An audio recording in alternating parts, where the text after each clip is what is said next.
एक बार एक गांव में कृति नाम की लड़की रहती थी। कृति गांव की ही एक कोठी में रहती थी, जहां कृति के बाबा गांव के सबसे बड़े जमींदार थे। लेकिन उसके पिता की जुआ खेलने की लत ने उसके पूरे परिवार और दौलत को बर्बाद कर दिया। कृति के परिवार में कोई नहीं था। असल में कृति के पापा ने एक बार जुआ खेलते समय अपना सब कुछ दांव पर लगा दिया और वो हार गए। जुए में हारने पर दौलत तो गई ही गई, साथ ही साथ कृति की माँ ने भी तंग आकर जहर खा लिया। कृति की माँ के बाद उसके पिता भी ज्यादा दिन नहीं जिए और ज्यादा शराब पीने से उनका लिवर फेल हो गया और उनकी मौत हो गई। अपने पिता की इस जुए की आदत का सबसे बड़ा शिकार बनी अनाथ कृति। उस बेचारी का क्या दोष था? अब ना ही उसका कोई ख्याल रखने वाला था और ना कोई रोटी देने वाला। पेट पालने के लिए मजबूरन कृति गांव के घरों में झाड़ू पोछा करती।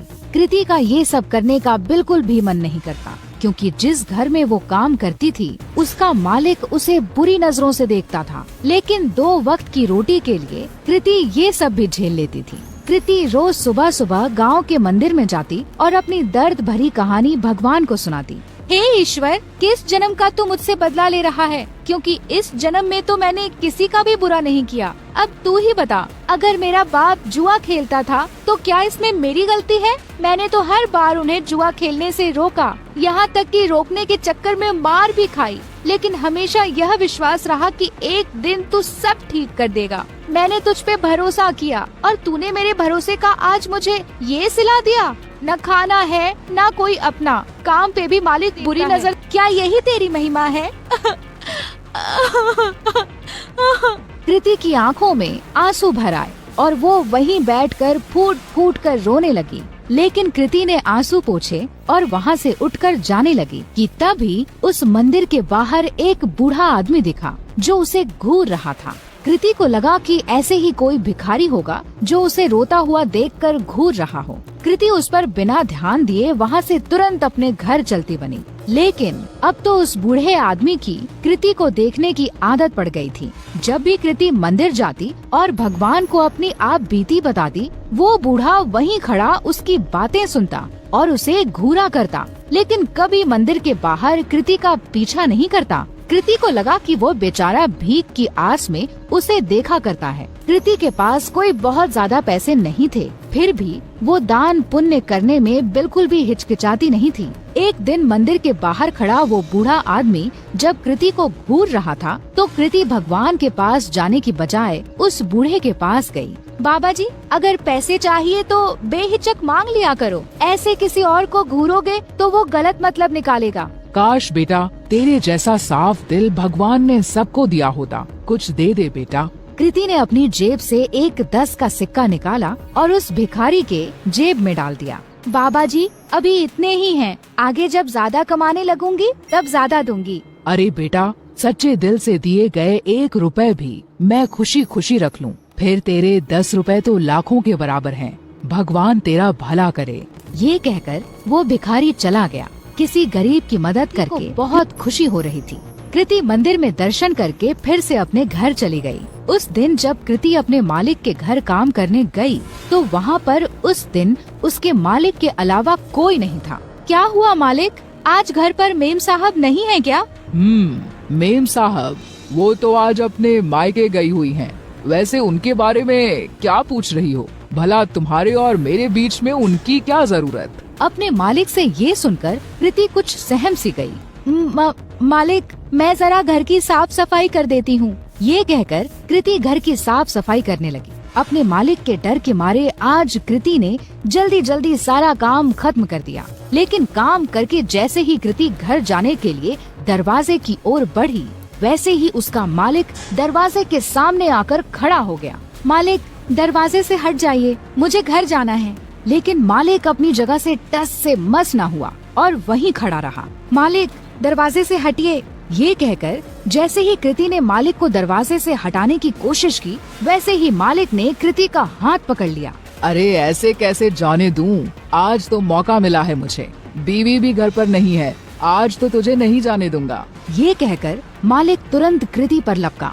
डरी सहमी कृति तुरंत अपनी इज्जत बचाने के लिए भागी, लेकिन उसका मालिक उसका पीछा नहीं छोड़ रहा था। तभी एक कोने में कृति को डंडा पड़ा हुआ दिखा और वो उसके पीछे दौड़ी। अब की बार कृति का मालिक जैसे ही उसे पकड़ने के लिए लपका, कृति ने उस डंडे को उठाकर उस मालिक के सर पर दे मारा और तुरंत दरवाजे से निकलकर वहाँ से भाग गई।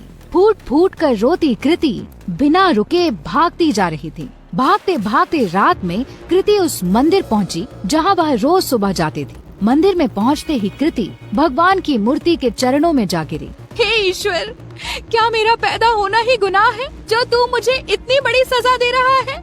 क्या गरीब और लाचार होने की यही सजा होती है कि कोई भी आकर हमारी इज्जत पर हाथ डाले?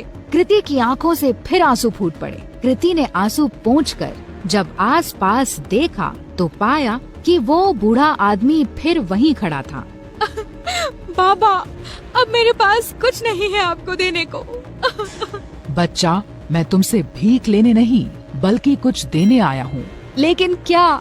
तेरी कोठी के पीछे वाले कमरे में एक जादुई खजाना है जो सही समय आने पर अपने आप तेरे हाथ में आ जाएगा। ग्रहों की दिशा बता रही है कि आज ही वो सही समय है।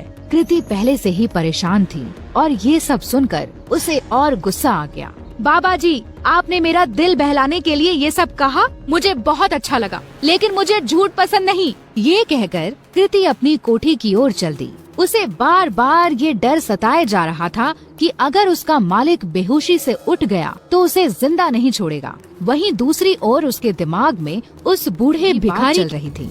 घर पहुँचते पहुँचते आसमान में बादल छा चुके थे और ऐसा लग रहा था कि मानो जैसे बहुत जोर की बारिश होने वाली है। कृति के कोठी में पहुँचने के कुछ देर बाद ही बारिश शुरू हो गई और बहुत जोर से पानी बरसने लगा। मूसलाधार बारिश के चलते कृति की पुरानी कोठी की छत से पानी टपकने लगा। आज तक कभी कृति ने इतनी तेज बरसात नहीं देखी थी। कृति जैसे ही छत की मरम्मत के लिए अपना छाता निकालकर बाहर गई, वैसे ही उसका छाता तेज हवा में फट गया। परेशान कृति फिर अंदर आई और सर ढकने के लिए कुछ ढूंढने लगी। आगे कुछ ना मिलने पर वो कोठी के पिछले हिस्से में चली गई, जहाँ उसके बाबा का पुराना कबाड़ रखा था। ढूंढते ढूंढते उसी कबाड़ में कृति को एक छाता मिला। चलो इसी से काम चलाया जाए। ये कहकर कृति मरम्मत का सामान लेकर जैसे ही बारिश में बाहर निकली, बारिश की बूंदें पड़ते ही उस छाते से सोने के सिक्कों की बरसात होने लगी। कृति को ये सब देखकर अपनी आंखों पर विश्वास नहीं हुआ कि उस बूढ़े भिखारी की बात सच निकली। कृति उन सिक्कों को समेटकर अंदर कमरे में आ गई और उसने उन्हें गौर से देखा तो उन्हें सोने का पाया। खुशी से पागल कृति की आंखों में आंसू आ गए। अब मुझे अपने मालिक के जैसे गंदे लोगों के लिए काम करने की जरूरत नहीं। कृति ने उसी रात अपना सामान बांधा और इस गांव को छोड़कर उस छाते के साथ निकल गई। एक दूर बड़े शहर में जाकर उन सोने के सिक्कों को बेचकर कृति को खूब पैसे मिले, जिससे उसने एक घर, एक गाड़ी और अपनी सारी ख्वाहिशें पूरी कर ली। यही नहीं, उसने अपना खुद का बिजनेस ही शुरू कर दिया। इस तरह कृति की सारी गरीबी उस जादुई छाते ने दूर कर दी और अपने गंदे मालिक से बहुत दूर कृति सुकून से अपनी जिंदगी जीने लगी।